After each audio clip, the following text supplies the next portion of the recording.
Hi there, esteemed audience, and welcome to another episode of Middle Grade Ninja. I'm Rob Kent. As you know, I'm the author of Banneker Bones and the Giant Robot Bees, Banneker Bones and the Alligator People, and the as of yet still yet to be revealed third Banneker adventure. I know what it's called, but I'm not saying, not yet. If you're curious, you can get all of those wonderful books on paperback and ebook. The first book is also available as a wonderful audiobook narrated by the exquisite David Radke. You can get Banneker Bones and the Giant Robot Bees, the first in the series, as an ebook free. Whenever you're watching or listening to this, just head to wherever fine ebooks are sold, download your copy. But that's middle grade. And if you're here for a chat with author Annie Sullivan, I know you're curious about young adult. So let me tell you that also under the super secret pen name, I have written, super secret pen name Robert Kent, I have written the young adult novel, Altogether Now a Zombie Story. If you like teens in desperate situations, if you like in a mean environment that's not playing around, if you wanna see people in despair, by golly, Altogether Now a Zombie Story is the story for you. It's essentially Walking Dead fan fiction, if I'm honest. It's slow-moving zombies, desperate teens clinging together. Will they make it? Will they not? For sure, you're going to be scared. You're going to encounter a lot of action. So check that out. Also check out All Right Now, a short zombie story. If you say, what's this young adult stuff? Middle grade. I watch and listen to a show called Middle Grade Ninja, but I really prefer adult fiction. Fair enough. I also have the Book of David. That's a 5-volume serial horror novel that's extremely adult. Think Stephen King, because I'm basically doing my Stephen King imitation. It's atheist buys a haunted house that then begins to give him religious visions involving flying saucers. It is out there, and it gets increasingly crazier from chapter to chapter. So if you want to just dip your toe in to check that out, download the ebook for the Book of David, Chapter 1 by Robert Kent for free whenever you're watching or listening to this, wherever fine ebooks are sold. And then once you're into it, you're hooked on the series, come see me with some money for chapters 2, 3, 4, and 5. You're going to have a good time. Coming up on the Middle Grade Ninja podcast, on days yet to be revealed, we're going to have authors John Claude Bemis, Greg Millman. We're going to have literary agent Carrie Pestrito, and we're going to have author Alicia D. Williams. So nothing but great stuff headed your way. And plenty more authors and publishing professionals beyond that who are scheduled. If you want to keep up with the show, you want to keep up with who's coming on, what's going on, head to middlegradeninja.com. And that's it. I'm all out of plugs. Let's welcome our guest, Annie Sullivan. How are you, Annie? I'm doing really well. I'm so excited to be here. Thank you for having me. I am thrilled to finally talk with you. We met once before in real life, but we've never sat down for a nice conversation about writing, so this can be fun. Yes, I'm really looking forward to it. So probably the best place to start is if you wouldn't mind giving esteemed audience kind of an overview of your career in publishing thus far. Yeah. So I'm Annie Sullivan. I'm the author of 2 young adult books. One is called A Touch of Gold, and I'm holding it up right now in case anyone's watching. They can see the beautiful cover. And that one was just published last year in 2018 in August. So it's just about a year old, just had its 1-year birthday. And that one is about the cursed daughter of King Midas, who has to set out to retrieve her father's gold when it gets stolen. And then I have a new book coming out, Tiger Queen, technically comes out September 10th, which is really, really soon if you're listening to this right when this podcast releases. So super excited. Tiger Queen is about a desert princess who has to fight in an arena against suitors to win her right to rule. It's a retelling of a short story. It's a whole lot of fun. I've been trying to get published for, I don't know, I'd say probably maybe 8 years when I finally got published. So it's been a long, hard journey, but glad that it's kind of come to fruition and that I've got books out there and that now I'm talking to all of you. So, and congratulations, that's huge. 1 year later, here's book 2, and I know that there's a third book on the way at some point, right? Yes, third book. I think it's tentatively scheduled for October of 2020. So it's a book a year. It's a hard schedule, but I'm making it work. You are never going to sleep again, but thank God, we're going to get great books. I'm sorry for anyone who's watching this. Like, you could probably see the bags under my eyes because I don't sleep a lot as it is because I go to work and I come home and I write and yeah. So sleeping is kind of optional. So 8 years. How many, if you don't mind me asking, how many books did you write prior to Touch of Gold? Well, it's kind of an odd story in that Touch of Gold was actually the first book I ever wrote. I wrote it while I was at Butler getting a master's degree in creative writing, and it was my master's thesis. But in an odd turn of events, I sent it out to try and get an agent, and it did not get me an agent. It was my, I believe, second or third, I think my third book that got me my agent. And then that book didn't sell on submission to publishers. So then my agent, who had actually rejected A Touch of Gold back when I sent it to her like 2 years prior, was like, what else do you have? And I was like, well, I have this book that you actually rejected. Do you want to see it? And she was like, all right, let's look at it. So I completely revised it. I took it from like third person past tense to first person present tense. I completely revamped the plot, just kind of kept some of the general details, and we really reworked it. And yeah, we sent it out and ended up getting a book deal. So I had written about 3 books by the time I finally got a book deal. One of those books was, in fact, Tiger Queen that I had written in the meantime, but Tiger Queen was not the book that didn't sell. So it's like, it's so complicated. It's like you have all these manuscripts lined up, and sometimes it's the right time for one, and sometimes it's not. And sometimes, you know, the agent likes it, and then sometimes they reject it, and then they like it a year later. So it's, publishing is such a crazy business. And so if you're out there trying to get published, like, just stay with it. It's hard, but you can do it. It can happen. It takes the right timing and the right book. And you, if you don't mind saying, let's plug your agent. Who is your literary agent? Yes, my agent is Krista Heschke with McIntosh and Otis, and I love her. She always goes to bat for me. She always asks the hard questions that I'm too timid to ask. So really love working with her. She's great with, you know, character. I love plot. Plot is like my thing, but she's really strong with character and making sure the characters are really strong. So we work really, really well together. So what kind of character revisions does she typically give you then? She's always like, let's look at their motivation, and let's look at the decision that they make here, and let's really think about this arc and how it, you know, kind of pans out and all that good stuff. So she's really thorough, really great at looking from start to finish, you know, what's happening, how is this character developing, which is good because I am always just like, let's just have fun and see where they go. And she's like, let's have them grow too. And I'm like, all right, they can grow, I guess. If they have to. If they have to, yeah. And so one type of story that esteemed audience never gets tired of is, how did you meet your agent? How did you secure this fantastic representation that's landed you a book a year deal now? Yeah, so like I said, I actually did query her with A Touch of Gold, and she rejected it. And then about a couple months, it was only a couple months because I had almost 3 books ready to go when I kind of started querying agents because I write pretty quickly. She actually was having a contest on her blog that I found out about Twitter. So if you're not on Twitter, get on Twitter because so many of the agents are on Twitter. So I definitely recommend that.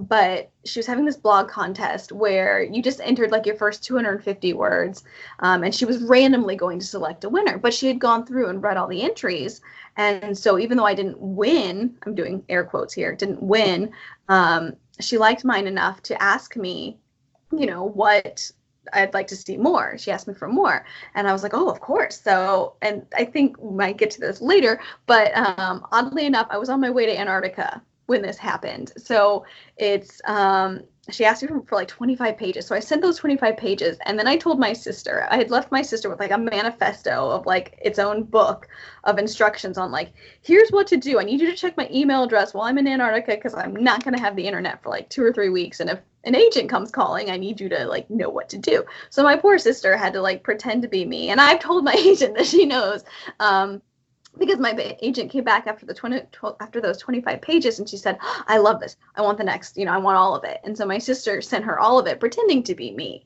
And then my agent came back and was like, hey, I'd love to have a call with you. And my sister had to kind of come clean and be like, hey, I'm Annie's sister. I'm monitoring her account. She'll be back soon. She's in Antarctica. And so that's kind of how that happened. So I got back from Antarctica, I got to Argentina, like the southernmost city in the world. I checked my email on this like shady email connection, and found out that I had an offer of representation. And like my parents were like, they were with me on this trip, and they were like hanging out somewhere else in the airport. And I turned to this like random guy next to me. And I'm like, I have an agent. There's an agent who wants me. Like, and he's like, okay, weird girl. Like, good for you. Like, it was really weird. But anyway, so that's how I found my agent, was from a blog contest, oddly enough.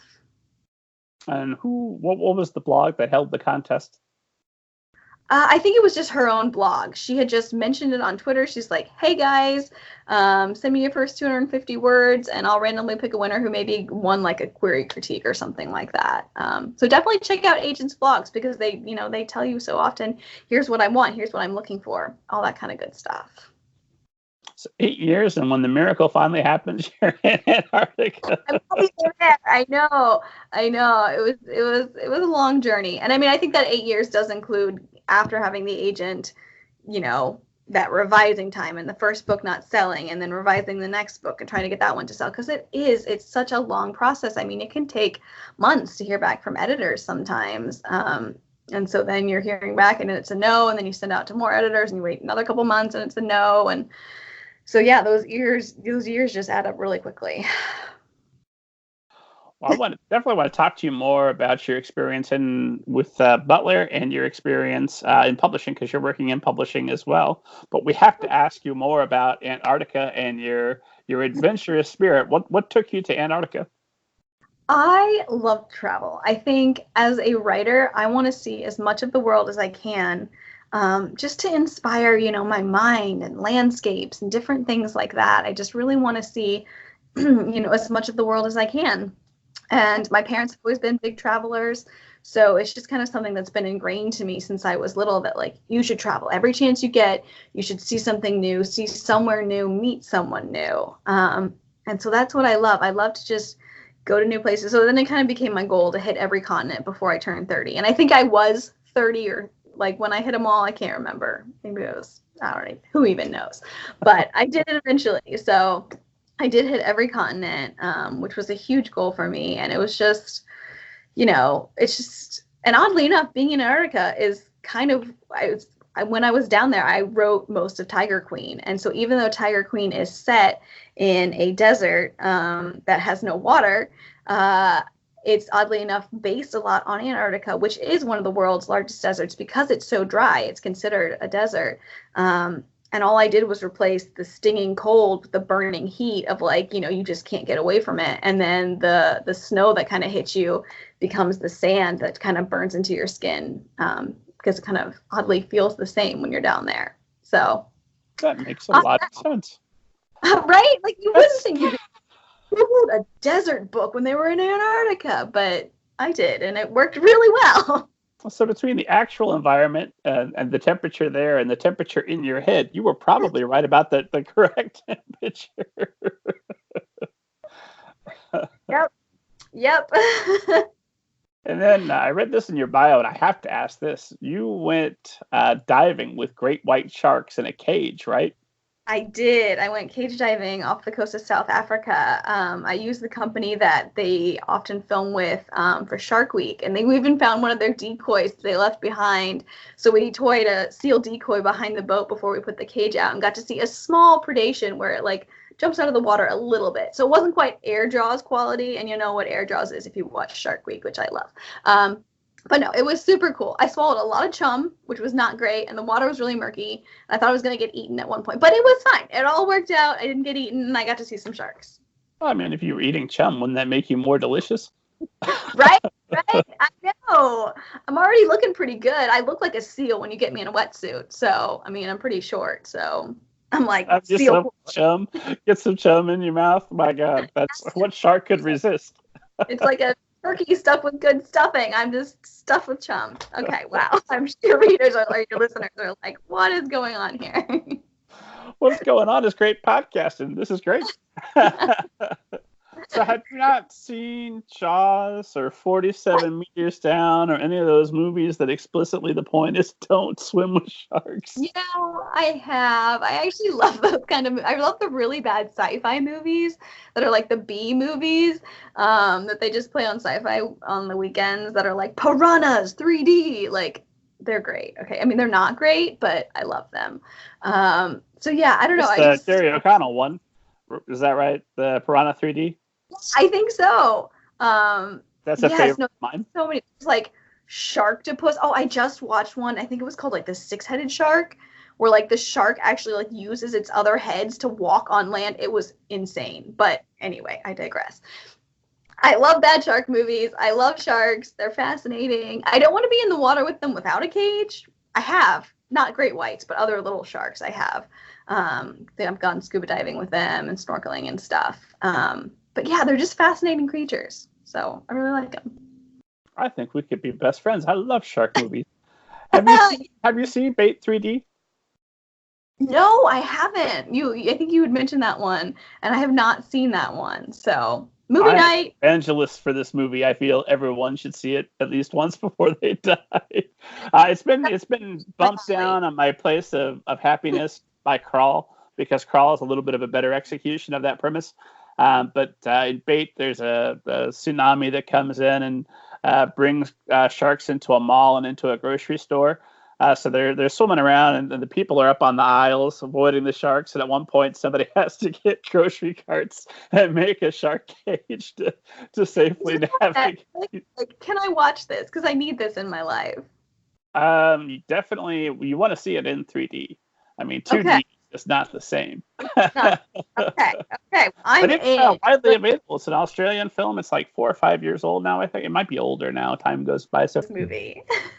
We're going to talk about fiction. We're going to talk about Tiger Queen, I promise. But what is that experience of being in the cage with the great white, and what do you get from that you can't get from watching Shark Week? You just can't get the majesty of them, and they're just, in the films, they're made out to be so dangerous. And honestly, in the cage, they could have cared less that we were there. They're just swimming by. They're just like, hey, what's up, And so I really love that aspect of them, that you get that different side of them. Granted, it did feel a little creepy, a little murky in that cage, because when they put you in the water, at least for me, the cage was kind of like hanging down a little lower than I would have liked, as they waited for 2 other people to get in the cage. And I was just like, there's a lot of room for me to get bitten right now. Like half my body is just like kind of floating here. And again, dressed in a wetsuit because it's really cold, I look like a seal. So yes, so that was a little creepy. And again, I was swallowing a lot of chum because at that point I was not scuba certified. And so what they have you do is you kind of hold on to the top of the cage. And then when they yell shark, you kind of hold your breath and you go down and you look through a little like viewing pane. You have goggles on and all that kind of stuff. But the waves are hitting you as you're kind of waiting there for the shark to come by. And that's when you swallow all the chum, is when you're just sitting there in the waves. So, yes. Randy Sullivan, you have convinced me not to dive with the sharks. That sounds like an incredible experience. So if you stay on the boat, you can see them pretty well too, actually. But there's just something about being in the water with them and just being like, look at this amazing creature. So you should do it. A very adventurous spirit. I like to have adventures that I sit down and I write in my safe little book area here. It's funny because I have a lot of siblings. I'm one of 4 kids, and if you asked my family who's the most adventurous, I would probably be last on that list. So it's kind of funny when I hear people be like, "You're so adventurous," and like I look at these things and I'm like, "Yeah, I did do that," but like in my mind, I'm the least adventurous of my siblings, so it's kind of crazy that way. So is shark diving the most adventurous thing you've done, or is there something crazier still? No, that's probably it. I almost fell off a cliff at Machu Picchu, but that was my own fault. And then I thought I was getting kidnapped in China on the Great Wall, but that was fine. Yeah, I've had a lot of... well, one crazy thing is, because again, I've traveled a lot. I went to Egypt with my parents, and a man tried to buy me for a whole bunch of camels. And my dad, being the dad that he is, he was like, how many camels we talking here? And I was like, no, do not encourage him. You cannot encourage him.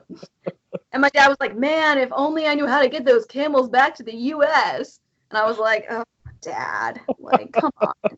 So I've had some interesting things happen. But yeah, maybe between the camels and the sharks, they'll get you every time. That is the dad joke you have to make, though, in that situation. You're morally obligated. You can't let that one pass. Well, he definitely played it well, so he got it.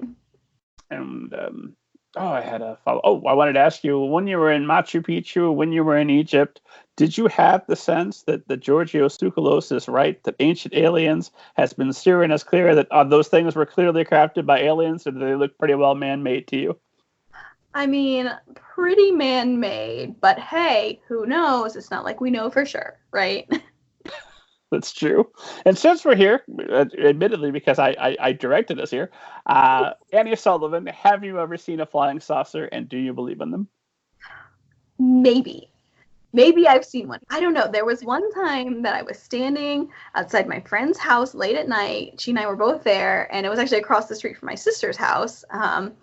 And we saw these little, I think they ended up being lanterns, like Chinese lanterns that someone must have lit for a wedding or an event or something, and they let them go across the sky. But you see one or two of those and you're just like, what is that thing? And they were moving really fast. So I was just like, I don't know. Were they lanterns? Were they not?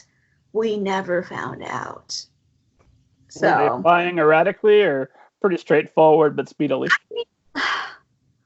It's been a while. It's been several years now. I can't remember if one of them like hovered there for a while and then continued, or if they just floated. I tried to get pictures because I was just like, what is this? We even called my sister over from her house because we're like, you need to see this. And even they, for a little while, were like, what is that? Because I think it didn't move for a while.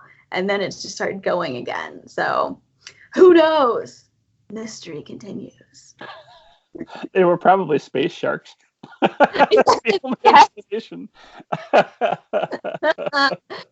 how they earth dive. They come down to earth and like check us out and they're like, look at those little humans, they're so cute, and then they go back to space. Who was I want to some comedian said that we're the place to go for alien frat boys when they get drunk. Like, instead of cow tipping, just head down to Earth and go laugh at the humans for a bit and then head off back to more exciting. I in the story about alien abductions that's kind of similar to that, because I'm like, yes, this is where they would come because we're such an easy target. Like, we can't stop them. That's why there are so many alien abductions. But yes, yep. That's kind of, I think, how it is. There's a really great, I love the Twilight Zone, the TV show from like the, 50s, 60s. I'm probably getting the era wrong. But there is a really, really great Twilight Zone. It's called People Are Alike All Over. I'm going to give a spoiler alert. So if you don't want to know what it is, don't listen for like 20 seconds. But it's a great episode where a man crash lands on a different planet. And at first he's like terrified. He hears these noises outside his spaceship and he's like, what is that? I don't know what's going on. But then eventually he's running out of air, so he has to open the door. He opens the door and it's people. And he's like, I have crash landed on another Earth. Like, this is great. And then people help him and they take him to this house and they're like, we have this house for you. Does it feel comfortable? We want you to feel comfortable here while we help you repair your ship. And he's like, oh yes, this house is great. He's exploring it. It looks lovely. And they're like, all right, we'll leave you here to rest. And they all leave. And he starts to realize that some of the doors aren't real and that they've locked him in. And he opens the big curtains that are, kind of hiding him. And it turns out that there are bars across the windows. And he looks down and there's a little sign that says Earthman in natural habitat. And he's in an alien zoo. And it's just like the craziest thing ever. And I'm just like, oh, I love it. I love it. Like, you think they're going to help him, but they put him in a zoo. So. Wow, in all fairness, when we put animals in zoos, we tend to think we're helping them. Look, you can just chill. There's all the food you need. Yeah, right. Like, it looks like your friends are going outside. You don't need to worry about that. We got this. Yeah. Yes. So we should all go to that episode. Slaughterhouse-Five is the one where the fellow believes he's been abducted by aliens, and then they found a woman for him, and like, oh, just do what you do, don't mind us. You're like, okay. It's Kurt Vonnegut. In fact, we're Indiana authors, so I'm obligated to ask, what's your favorite Kurt Vonnegut novel? I have to. Okay, you're gonna think I'm a terrible Indiana author. I don't think I've ever read them. I'm ashamed. I'm sitting here in shame. I honestly tend to read just so much YA fantasy that unless it's in that genre, I'm just like, I don't even have time. Don't even have time. Well, it was lovely chatting with Annie Sullivan, everyone. Hi, Jan, what have you? No, I've been cut off. Start with God Bless You, Mr. Rosewater. It's my favorite. Okay. Plus, next year when we're at the Rosies, you'll be like, oh, I've read this book that this conference is based on. We're set. Okay, good. That's the one I need to read then, when I get some time and sleep. Whenever that comes along. Right. I was on the fence about Vonnegut for a while, but he's painted on the side of a building right here in our illustrious city. And anytime I go to a writing event, somebody somewhere brings up Vonnegut in some way. So I finally sat down with the help of the Kurt Vonnegut guys, who this is a podcast you can listen to, because that's what I like to do on this podcast, is to remind you that you could, in fact, right now, this moment, be listening to other better podcasts. The Kurt Vonnegut guys. And they go through every one of Kurt Vonnegut's novels in order. So I read along with them, but even like their in-depth discussions of each novels. So like if you just want to fake it till you make it, you could listen to that show and have enough knowledge about the life of Kurt Vonnegut that next Indiana event you're going to be set. That's good to know. I'm like over here like taking notes. Like, okay, I got this. Kurt Vonnegut, guys, you can't miss him.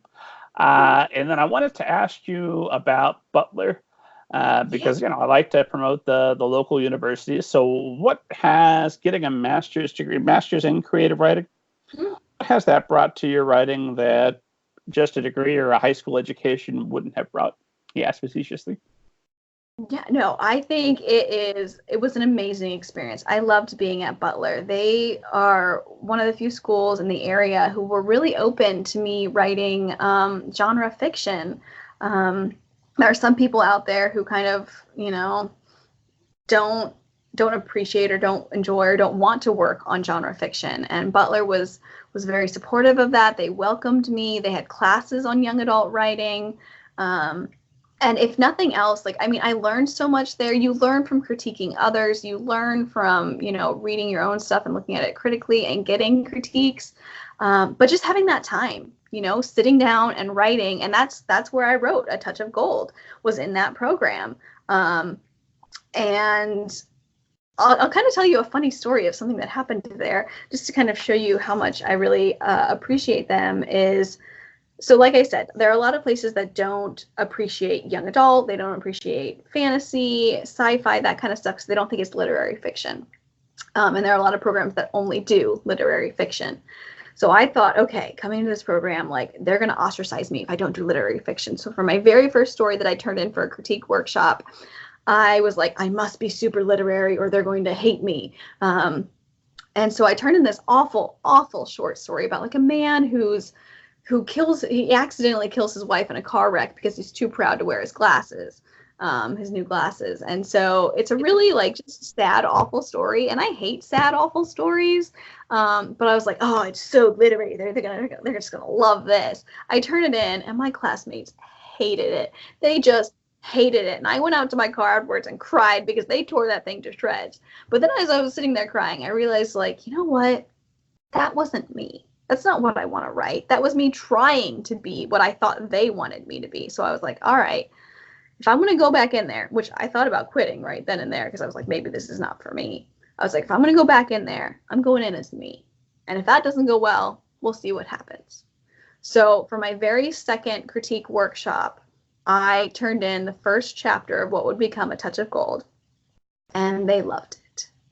Not because they particularly loved fairy tales or fantasy, but because they could tell the writing was there, and that's what I was good at.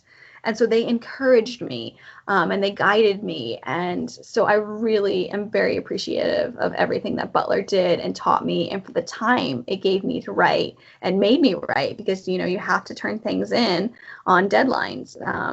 So just that experience was really amazing. Like every writer's got that terrible workshop story that you just had to do one. I had Right. the literary. That's what I say.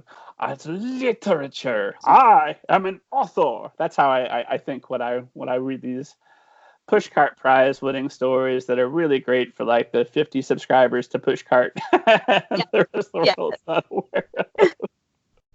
Pushcart Prize, you're welcome to come on the show anytime. I'd love to chat with you. But I wrote one about a dying hooker that I called Damsel in Distress, which I thought was just a piece of garbage. And I'm talking to the professor afterward, and he's like, we get at least 2 dying hooker stories a year, right? I'm like, oh, well, that one's mine. You're like, I'm one of those too. So cross that off my list of things to do. Next up. Yeah. Then the next thing I wrote was a horror story. I'm like, oh, that's much more me. I don't need to worry about being important and literary allusions and writing for the ages and all of that stuff. Yes. I don't want to read that stuff. So why would I want to? Exactly. I do. You have to you want to read and what speaks to you, because it's gonna feel forced and awful if it's not what you want to write. So yeah. Definitely find your voice, people. Find what you want to write.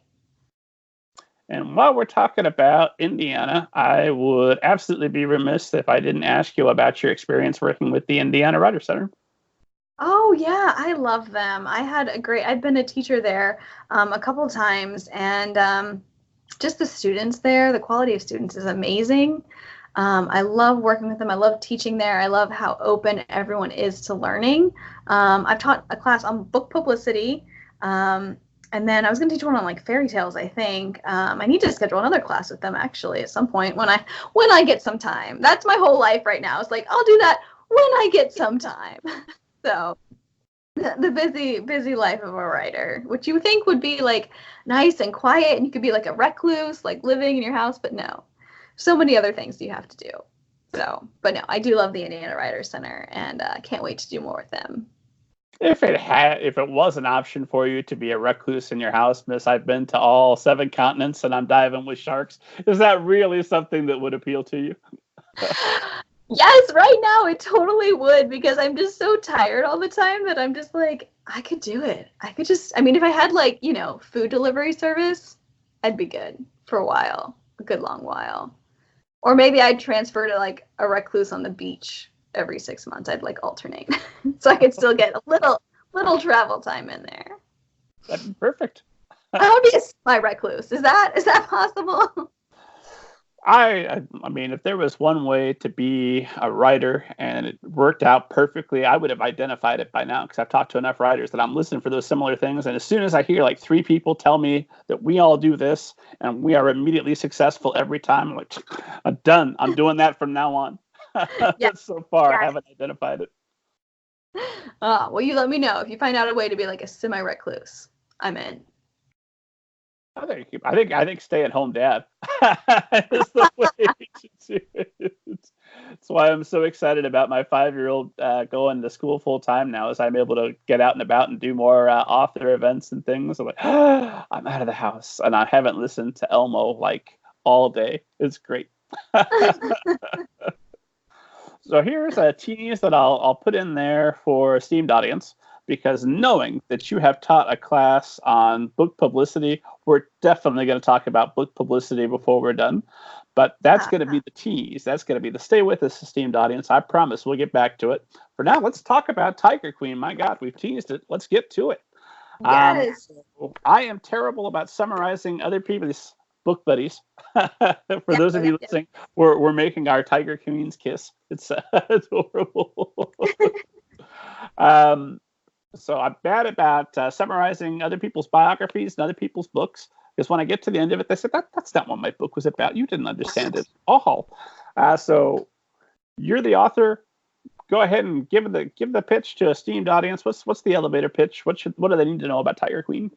So Tiger Queen follows a warrior princess as she fights suitors in an arena to win her right to rule.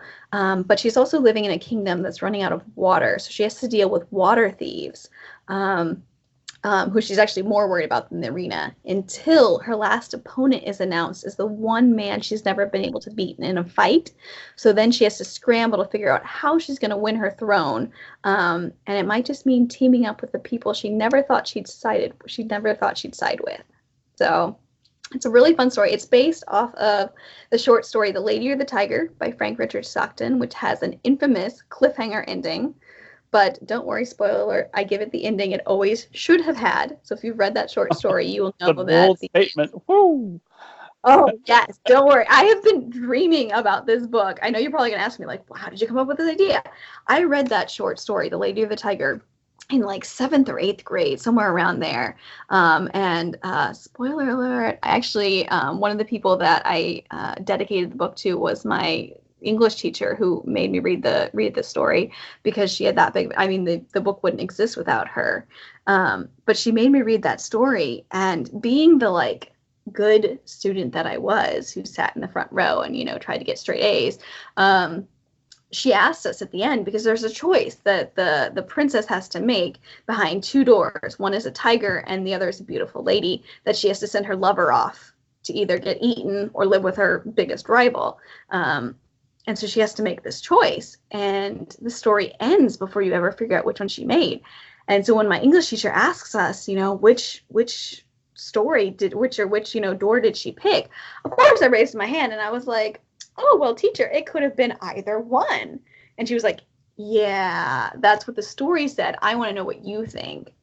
And so all these years later, I have finally vindicated myself, and I have told her what I think, and I give you the answer of what really happened to this daughter of a barbaric king who puts her lover into an arena to face, quote, desert justice. So. And this is, let's see, this is who the book is partially dedicated to, right? Mrs. DeSaltes? DeSaltes. Yeah. She was. Has she received her copy yet?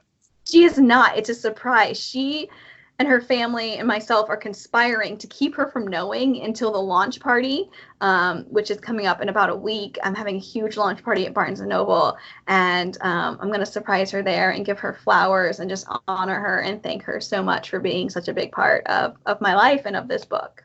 So, yay! What day and what's the location for the launch party? Yeah, so the launch party is at the Barnes & Noble. It's open to the public. It is, yes. Everyone, bring your friends. There's going to be a tiger-shaped cake that feeds like 200 people, so please come and eat cake. It's at the Barnes & Noble River Crossing in Keystone in Indianapolis, 6 o'clock p.m. on Saturday, September 14th. So 6 p.m., come, bring your friends, bring your family, bring strangers off the street, come and have cake and win prizes. There's going to be hundreds of dollars of prizes and giveaways, so everyone should come and have fun and have cake. And of course, they can get their copy of Tiger Queen signed, Yep. I assume. Get a signed copy of Tiger Queen and ask me any questions that we don't answer on this podcast. Well, impossible. I'm going to think of them all, and we're going to take care of them. But if there's anything left, come and ask more, I guess, shark questions, because we're going to cover Tiger Queen. Don't get me started on sharks again, because I can name so many, like cookie cutter sharks. Did you know there's a cookie cutter shark that like comes up from the deep and takes tiny little cookie cutter bites out of like other animals, and like it leaves a cookie cutter shape? Anyway, Tiger Queen.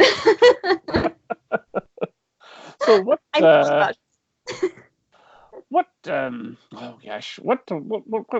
What influenced you as you were writing this book? Because first thing that came to my mind, of course, would be the obvious of Dune, and I also thought there was maybe a little bit of Hunger Games in there, just a little bit in terms of overall tone.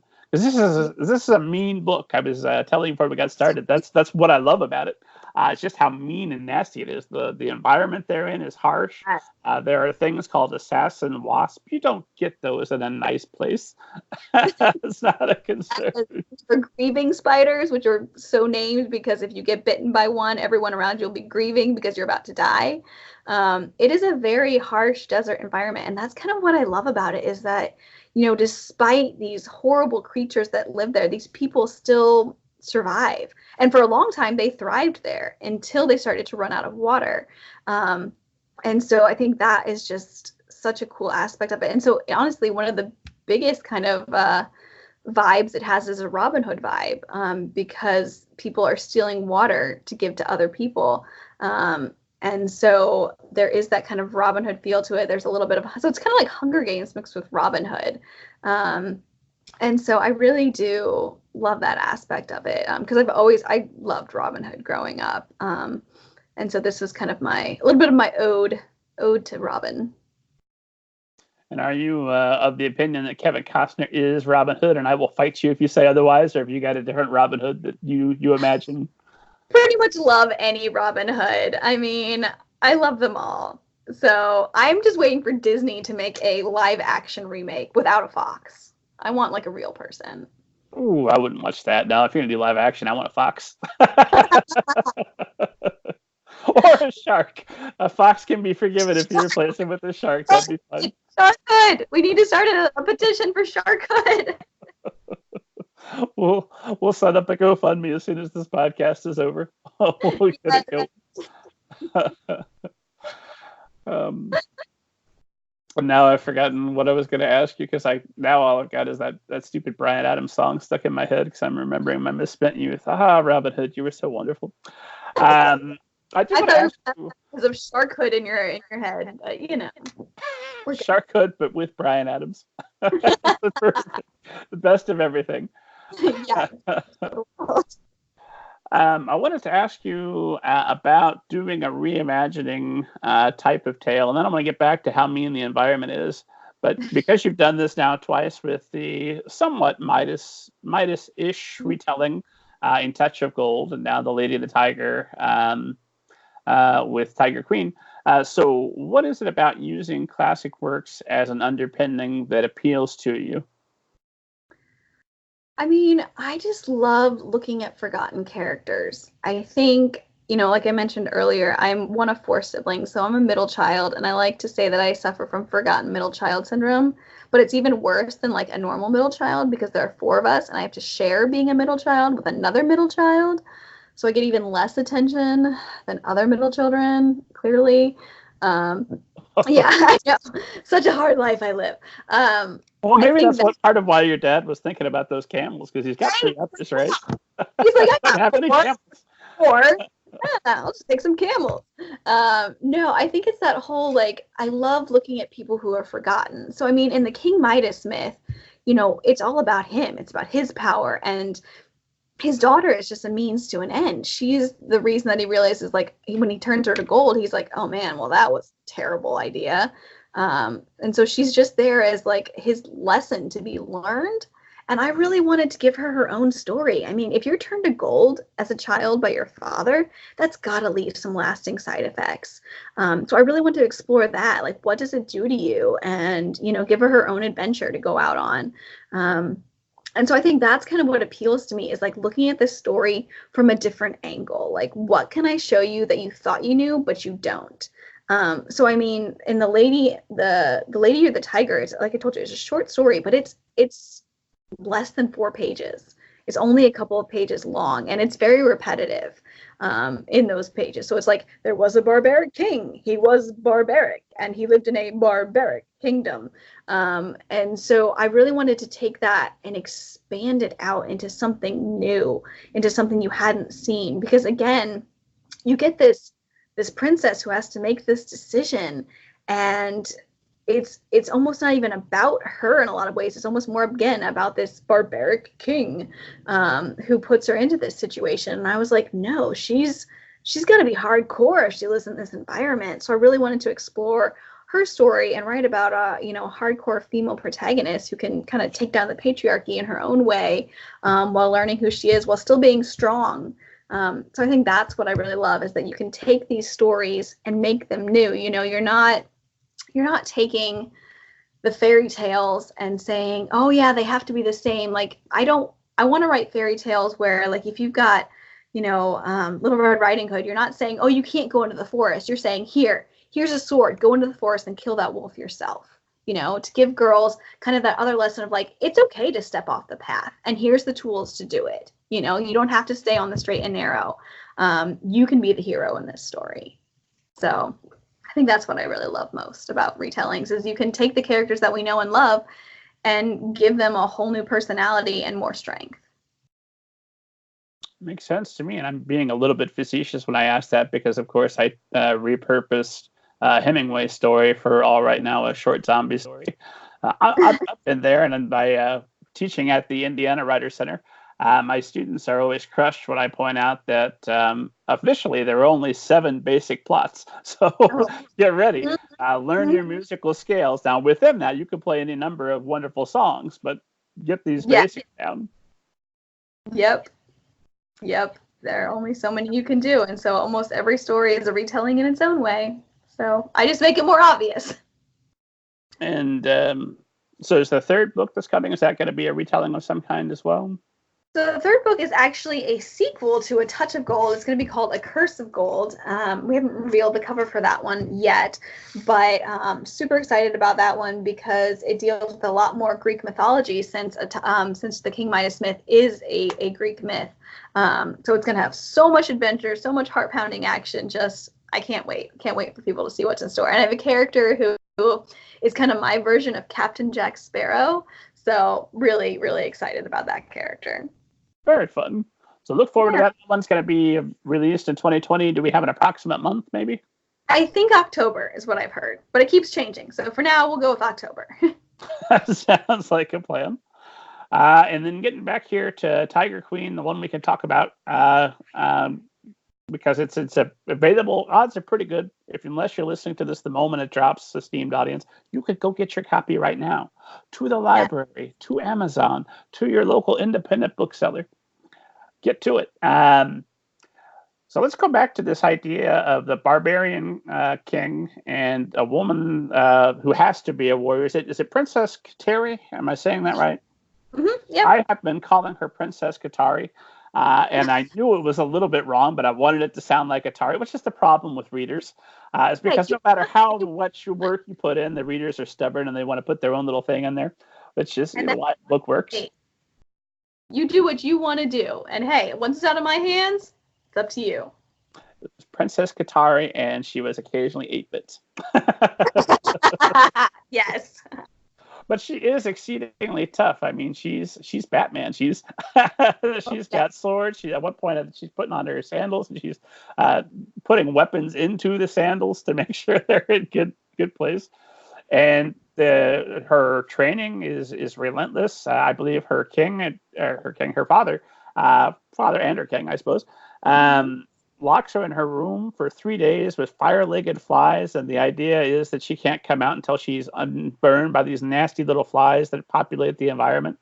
This is tough. So what, do you always torture your characters, or was it specifically important in the case of Tiger Queen to be extra rough with the characters? It's so funny because in A Touch of Gold, Princess Cora, who's the main character there, is a much softer character. She's very shy and kind of, quiet. And then in Tiger Queen, you've got, Princess Kateri, who's like out there like, let's do this, let's fight, like, come at me, bro. And so it's so crazy how different they are from each other. But I think I needed her to be tough because she's in such a tough environment. She's in a patriarchal society where she, in order to prove that she's strong enough to rule, has to defeat one suitor per month during her 16th, 17th year. I don't even remember my own book now. She has to fight these guys and win. And so it's just this whole thing of she has to be as tough as possible. And there's kind of this idea that the desert almost chooses its leader. And if you're strong enough, if you're as strong as the desert, then you will win. And so for a lot of people, it's kind of like, who is strong enough, and have you been tested by the desert, and will it let you win? And so it was just kind of this environment where she needed to be as strong, if not stronger, than the creatures that exist in this world, to prove that, hey, the desert is going to pick me. At least that's what she hopes. So. Yeah, it makes total sense for world building, because it's it's that soft living like we've got going on, where what did our leader tweet out? Oh my God, let me just get back to PlayStation. No, if the leader here isn't strong enough to keep the water supply going, people are going to die. So she has to be that tough to command that respect. But it's just eminently readable, because the meaner you are to her, the more engrossed I was. Like, yes, what's happening next? Oh, that's terrible. I would never want that to happen to me. I'm so glad it's happening to you. Let me read what happens after that. Yes, there are a lot of terrible things that happen to her, just because, again, she lives in a really bad environment that's running out of water, and she's got to figure out what to do and who's right and who's wrong. And when she discovers some secrets, that the Sands have long tried to hide and that others might kill to keep hidden, she's really in big trouble, and she might just find herself, facing tigers in the arena instead of her next opponent. And so it's just this constant struggle of like, am I right? Am I wrong? What's happening? All these things. She's trying to like figure out what's going on in her kingdom. So it's a pretty exciting read, if I do say so myself. You're a fan. That makes sense. I love it. I just love that I finally got to give the story an ending that it should have had. So there. And I always wonder when people ask authors, like, what kind of books do you like? Like, dude, just pick up their book. That's the kind of book they like. Yes. I love YA fantasy books. No book has ever been written more to my liking than the books I wrote. Yes. 100%. They're pro me. Hopefully other people like them too, but 100% I'm on board. And I wanted to ask you about with the harshness of this novel. At any point did you go too far and have to pull back, or is it all there on the page? I did pull some back. There's a character named Roderick who is quite mean, but again, he sees himself as having the strength from the desert, and so he thinks he can be as mean as he wants because the desert allows it. And he did a lot of like murdering early on in a couple drafts, and that just didn't fly. So I was like, he's too mean, because like you can't have someone who just has no redemptive qualities whatsoever. I mean, maybe you can. Fair amount of murdering in the Bible drafts. So much murder. Let's pull that back a little bit. So he's still a very, very mean character, very tough character. But it's a little bit about power too. He wants to be in power just as much as Kateri does, in a lot of ways. And so it's kind of this fine line of like, what would you do to get to be in power? And what would you not do? And, do you want people to respect you, or do you want people to fear you? And he kind of crosses that line quite a bit. But you do a very nice job of, we know that in his mind, he believes he's right. We follow his logic. Oh, yeah. Yeah. And I think that's the right thing, theoretically. Yeah, that's what you have to do with any of your characters is, especially anyone who might be a villain, is they have to, there's a quote from, I think it's Tom Hiddleston, that says, every villain is a hero in his own mind. So they think they're doing what's best for them, what's best for the kingdom, whatever it may be. And that may not be the case from our perspective, but from their perspective, hey, this is what I want. This is what I want to get. So I thought that was really kind of an interesting way to do it. A couple of questions about some early plot points. I always want to be careful because it's not fair. I've got my copy. Your poor English teacher doesn't have her copy. So we don't want to spoil anything. But from chapter 1, which is not that spoilery, you set Kateri up as a fairly hateable character, because we open with her actively rooting for a child, an 8-year-old, to be eaten by a tiger, which is such an interesting spot to begin. So, what is this, Annie Sullivan? And then, my God, by chapter 2, chapter 3, I'm on her side. I'm with you. So, how did you pull that off? And why did you start there of all the places you could have started? I think it was necessary to start there to get you into the arena, to show you this is the world we're in, and it is a harsh place. And this little kid, I mean, again, it's not super spoilery because you learn it in the first chapter. He's a desert boy. He's one of the kids who steals water. And that's a big offense in this society. If you're stealing water, it means someone else is going without, and they're already having to ration water, and things are not going well, and people may start dying soon. And so you see Kateri being like, yeah, this kid needs to die because we need to show everyone that you can't steal water. You have to stick by the rationing system or everything falls apart. And so it's just a matter of showing her logic and kind of understanding like what's going on. But don't worry, everyone. The kid doesn't. I don't want to say anything, but you know. I was amazed when he was eaten by 3 sharks. I'm like, oh my god, that was the twist I never saw coming. Sharks came out of nowhere, man. And then that whale shark. What? Who even knew that they ate people? Because they don't. Don't be whale sharks. Great. Sand sharks all through the desert. What surprised me is there's a million other things that can kill you. This place is more dangerous than Australia. It's nuts. It's like swimmers instead of those like worm things. It's like just giant sharks coming out. I imagine if there was like a billboard outside of, is it Arkai? Is the kingdom? Accra. I imagine if there's a billboard that like welcome to Accra, and then there was a population number, the numbers would just constantly be spinning downward. Yes, I mean between very little water, the grieving spiders, the assassin wasps, everything else there, the sand snakes, like just look out, people. Look out. Watch where you step in Accra, okay? There's a lot that can go wrong. Number one question or number one answer for young Akrans is, what do you want to be when you grow up? Alive. I like that. Yes, it's so true. It's so true. I think there's a line in there. I think it made it in. It's like the first thing you learn as a child is like the desert will kill you. So yeah, you have to be pretty careful there. You don't go out past the walls. But even if you stay in the walls, things happen. So. But I'm telling you, esteemed audience, it's just nonstop readable. There's no such thing as too much conflict. Go on. Keep talking, Miss Sullivan. I devoured this thing. I think it took me a day and a half to get through. Like, all right, well, I had plans to do other stuff, but nope, this is what I'm doing now. I'm reading the rest of Tiger Queen.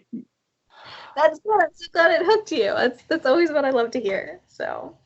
And I also wanted to ask you, how much time do you spend thinking about your reader's reaction? Because we don't want to spoil, but there is a huge reveal at the end of chapter 4 that when I got to it, I was like, oh no, that's terrible. And then I was like, I'm so disgusted. I'm going to just peek at chapter 5. And then the first line of chapter 5 starts off, I put one hand over my mouth to stop myself from vomiting. Like, Amy Sullivan gets it. She saw me coming. She knew that I was going to be revolted. So how much time do you spend thinking of the reader versus thinking of what you want for the story? Honestly, this is sound terrible. I honestly try not to think about the reader because then I feel like maybe I would change something or not write something that maybe needs to be in there. And you do have to put your character through a little bit of tough stuff. And I love the reveal at the end of chapter 4 because all of a sudden you're just like, dun, dun, dun. Like, what's going to happen now? Nothing good. Not for a while. Because there's just so much tension there. And so I love adding that in. And then, maybe you make the reader suffer a little bit. But I think it's worth it in the end. I think it's worth it to go through it to get to the ending. So how long did this book take you to read so I could finish it off in a day and a half? I think it took me... It was somewhere between like 3 to 6 months, but not super long. And that's just to like write and a little bit of revision. Now I'm at the point where I can write a book in about 3 months if I'm really, really trying. If I'm writing every day, which is something I did learn at Butler from Dan Barden. He was like, you have to write every day. And I do try to write 5 days a week, maybe not the weekends, but yeah. So now I can write pretty quickly if I have a good plot in mind. I wanted to ask you more about your writing habits and what that 3 months looks like. But now I forgot to ask you about Dan Barden. So you did go through the Dan Barden boot camp. I did. He definitely taught me that, you need to be writing as much as possible. I mean, his thing was timed writing. You write for like, I don't know, like 40 something minutes a day. But that didn't work for me. I would just stare at the clock and be like, well, now I only have 41 minutes left. Like, but it did work for me to count up. And so I do word count. And so I would try to hit minimum 500 words a day. And sometimes that's super easy and I'll blow past it and write 3,000.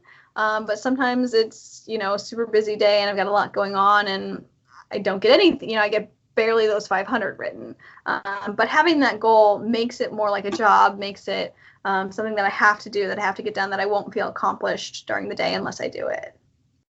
So 3 months and every day you're doing something at least 500 words. Do you try to write at the same time a day, or does life just not allow for a luxury like that?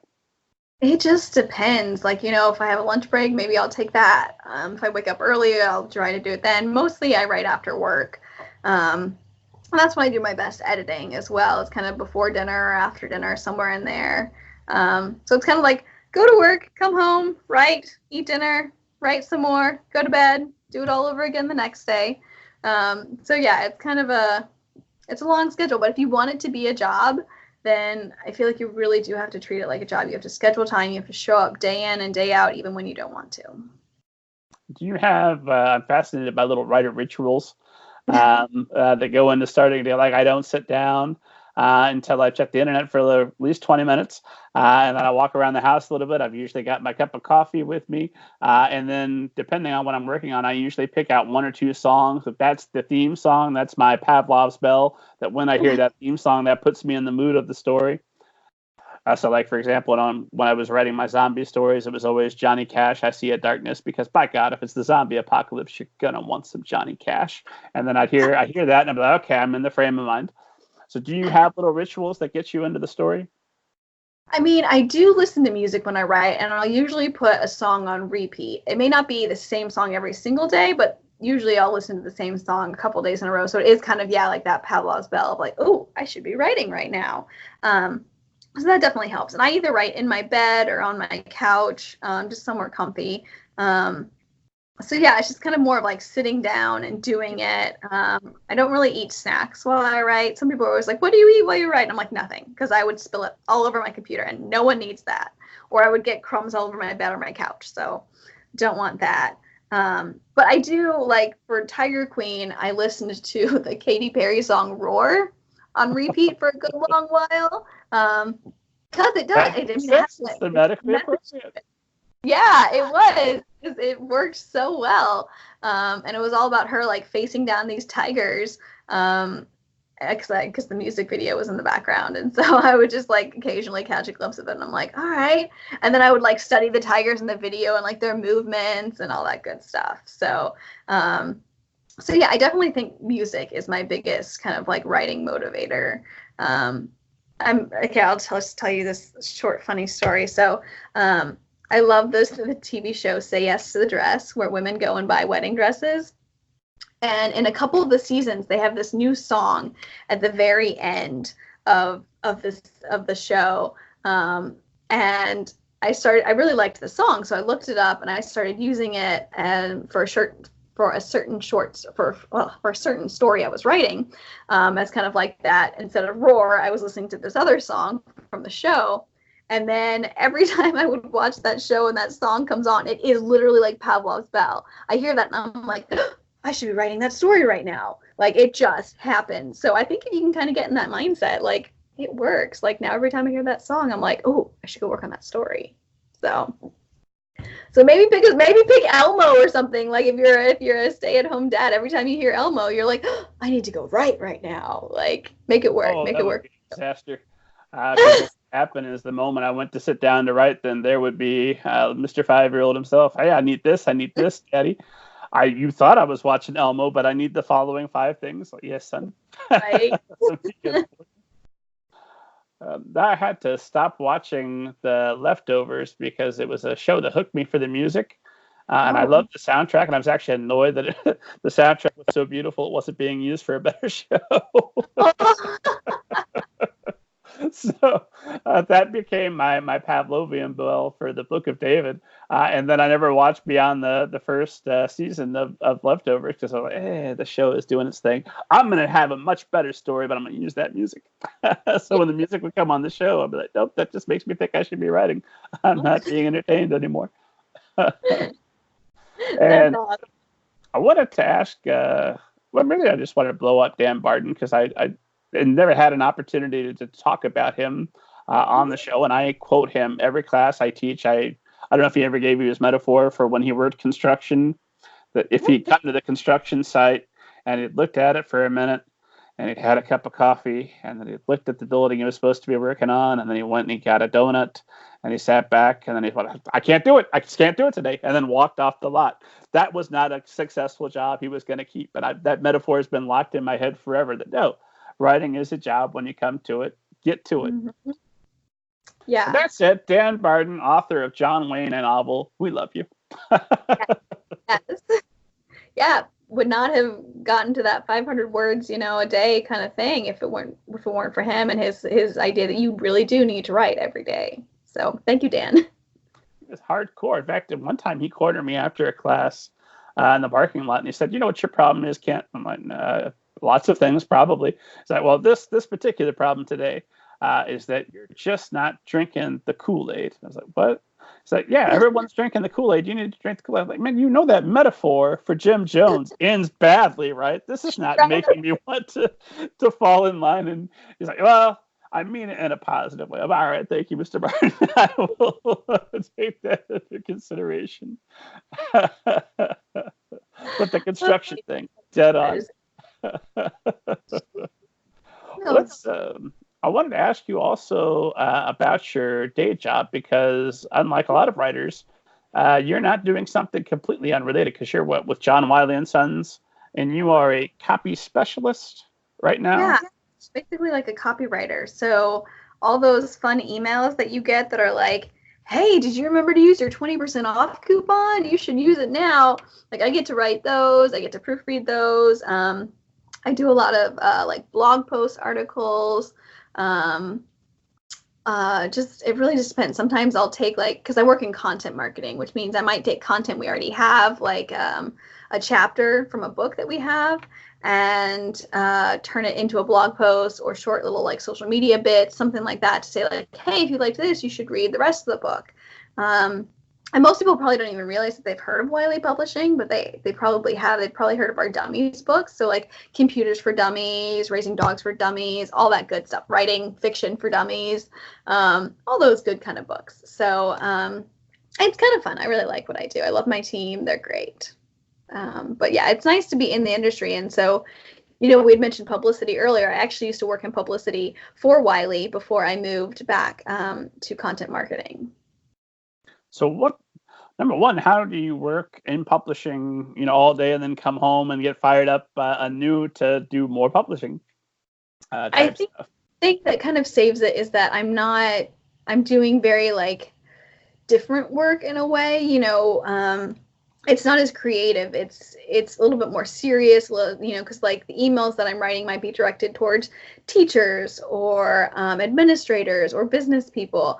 Whereas I come home and the writing I do is directed towards, young adults and people who like fantasy. So it's very different writing. So it's kind of nice that there is that little bit of separation in there that I like. But yeah, it's definitely been interesting being in the business. It's like, a little bit, but not everything, and it's kind of crazy that way. I don't know. I think that, you can make a writing job or a writing career with any job. I'm firmly convinced of that. And you don't want everybody working the same job because then you get the same types of books. You want as many different perspectives as possible.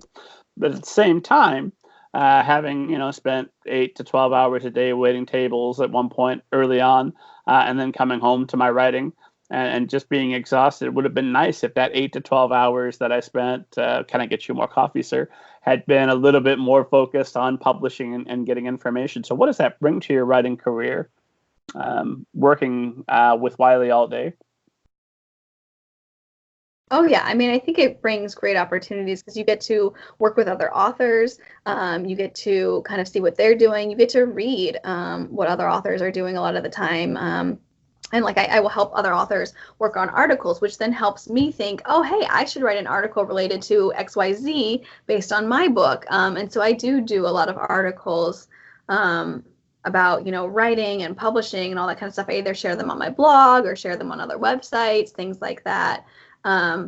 And that's really a skill I learned from being in the marketing department at Wiley, was, okay, you should write these kind of articles. These, these list type things do well. These things don't do well, things like that. And so just working there, I think, has been a huge blessing to be part of the industry, and kind of see what goes on inside a publishing house, which helps me when I'm dealing with my own publisher and kind of saying, oh, okay, well, I need to email this person, or I wonder if they have a person who's the equivalent of this person in our organization who I can talk to about this problem or this opportunity or something along those kind of lines.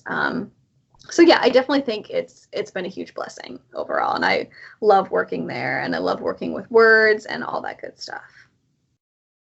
Oh, we're there. Annie Sullivan, teacher of book publicity, the class at the Indiana Writer Center. Yeah. What's the name of your class so people can sign up for it the next time it's offered? I think it was just called like book publicity. That's a terrible name. I can't even remember. It might be how to market your book on your own, I think was maybe the title. Because I think that's what a lot of people struggle with, is how to get your name out there as a new author, either self-published or traditionally published, because even nowadays, traditional publishers expect you to do so much publicity and marketing on your own. And so that's something that I really, really try to do as much as I can, because I think you can really influence, your sales and everything by doing publicity yourself. And it's not as hard as you would think it is. It's just time consuming. So again, it's like another job. Obviously, the most important thing you can do is come on the Middle Grade Ninja podcast and then go on to tremendous success. Most important bit of publicity. But exactly. How do I market my own book? Where would an author start? I would definitely say start on social media. Find the outlet that works for you. So I am on Instagram, which is huge for me. If you're a young adult or middle grade author, I would highly recommend getting on Instagram, because that's where a lot of your readers are. It's where a lot of your fans are, and it's where young people are. Young people are not on Facebook. It's a little bit of an older social media, but I love Facebook too. I'm on Facebook. I have an author page on there. I have a personal page on there, and I do really well on Facebook and Instagram. Twitter is another big one. Definitely get on Twitter. That's, again, really great for finding the writing community. There are fans on there, but I would say it's almost better for connecting with other authors and people like that.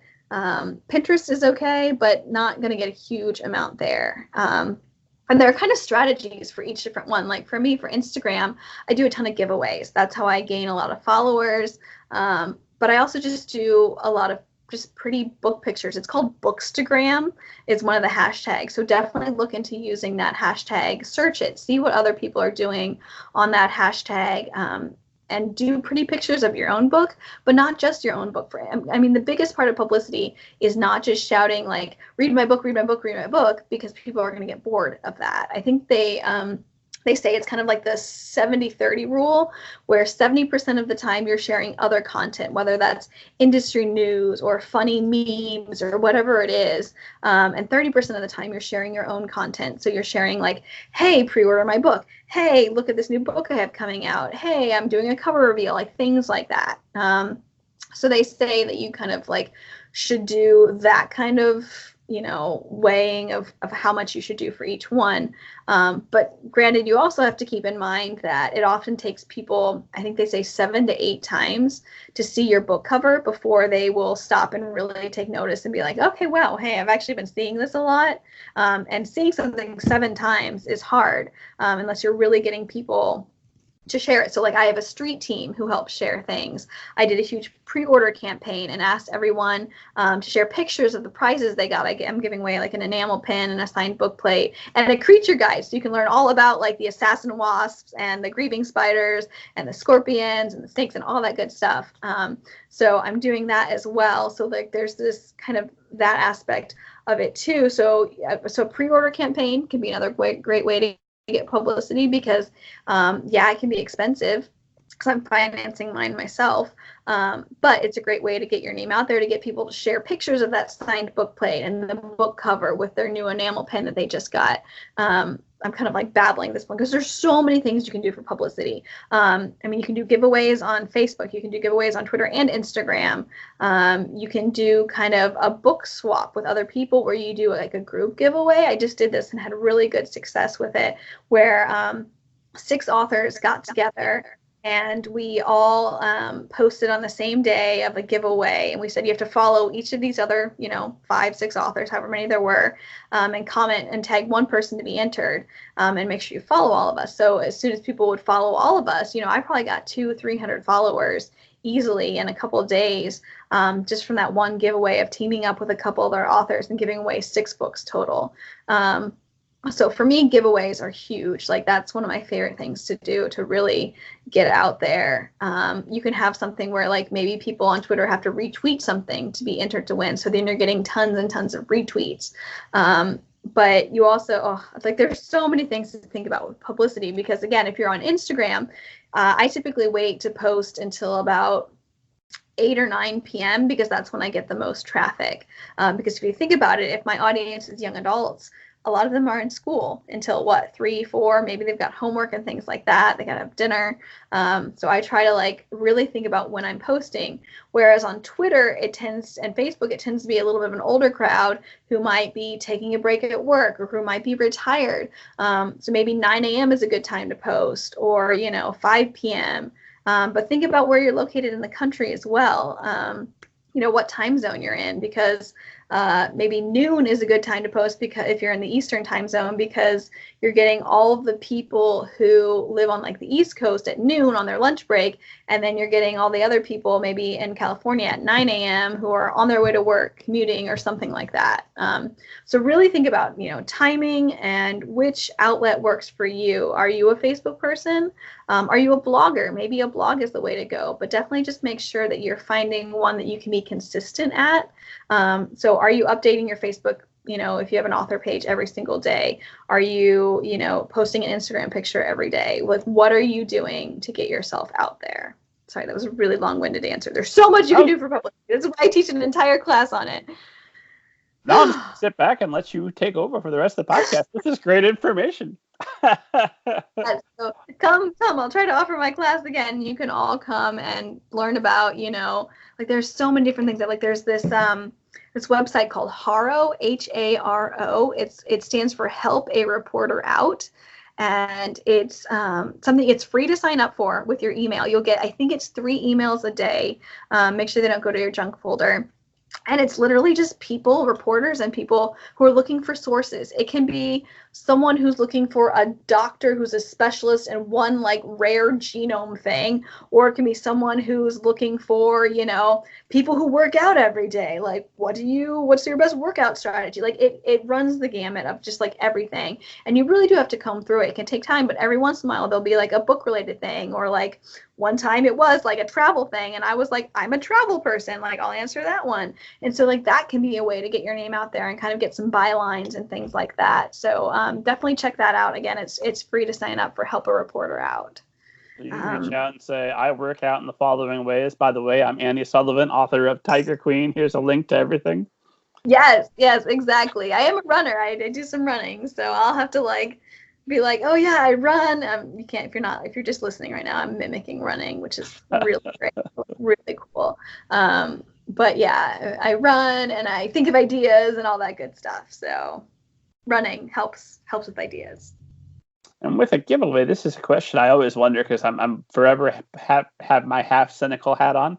If you've got a prize that's available and you suddenly gain 300 followers, are those going to be quality followers that are then continue to be interested as you're promoting new books and things, or do they kind of fall off after the prize is over?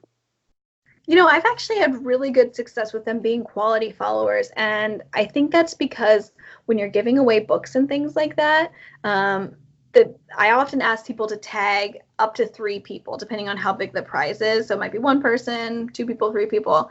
And the people they tend to tag tend to be interested in book things. Otherwise, they wouldn't tag them. And so then those people might often come and say like, oh, this looks really cool, I want that. And then they'll follow as well. And so that's how you're gaining your new followers. I think that is a pretty good strategy because those people tend to be related to books. But yeah, you never want to buy followers because if you're just inflating your numbers, it's not going to help you at all. You're really not getting quality followers, and maybe you'll get a whole bunch of fake likes, but it's not helping you and you've wasted your money. So really think about that. And I have been running a lot of ads as well for Tiger Queen on Instagram and Facebook. And I've seen some good success from that too. And again, like I said, it's all about seeing that book 7 to 8 times before you really take notice of it. So that's kind of like you're paying a little bit of money to kind of play the odds and say, hey, I hope this person sees this book again and again, and will eventually think, okay, everyone's talking about this book. I need to know what's up with it. And they'll hopefully go and check it out on Amazon or Barnes & Noble or their local independent bookstore or whatever. So yeah, it's kind of how I do it. What's the Facebook and Instagram? You said are the 2 spots where you're running ads. Are there additional places, or is that your main concentration? Those are my main concentrated ones, just because I feel like YA is a very interesting space where you kind of have a good mix of teen readers and adult readers. And a lot of the adult readers are on Facebook, and a lot of the teen readers are on Instagram. So that's why I kind of try to cover both. But with Twitter, I had run ads in the past, and I think you can have success there as well. I just haven't been focusing on Twitter as much because I've been focusing so much more on Instagram and putting a lot more time into really upping my followers there. So yeah, for me, Instagram is the main one. But again, if you're writing adult, maybe think more about targeting Twitter, maybe even LinkedIn, depending on, what your book is about. I think it's just going to depend who your audience is and how you think it's best to reach them, when you want to reach them, and where you want to reach them. So those are the 2 big things to really think about, is when and where are the best times and ways. Like, where is your audience? So definitely think about that. And then what does a successful ad look like? I'm assuming it's not just a cover of your book. I'm No. sure it's incorporated, but what kind of copy are you including? What's useful? Well, I definitely think for me, because I was running a huge pre-order campaign, I did a lot with the pre-order pictures of like, here's a picture of the enamel pin, here's a picture of the signed book plate, kind of a mix. And there's a free tool you can use called Canva, Canva. You can go to canva.com and just start using it for free. It's a great way to kind of create your own kind of images and pictures and kind of, it's not quite Photoshop. It's a little bit different. It's more like creating, if you wanted to put like a picture of, like, I have a poster, I'm giving away a digital poster as well. So I can have a picture of that digital poster, a picture of the enamel pen, and all that stuff kind of nicely laid out with saying like pre-order prizes. So I can do that in Canva and send that out. And that's kind of what I've been doing a lot for the ads, is kind of, hey, look at this, so that you see what you're getting.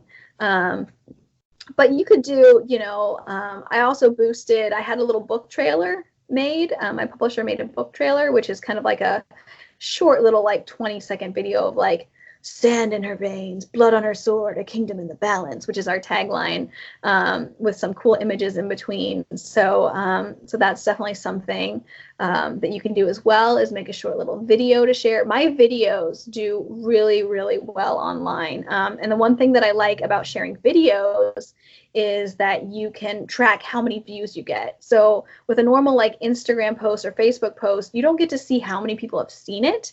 You just get to see how many people have liked it.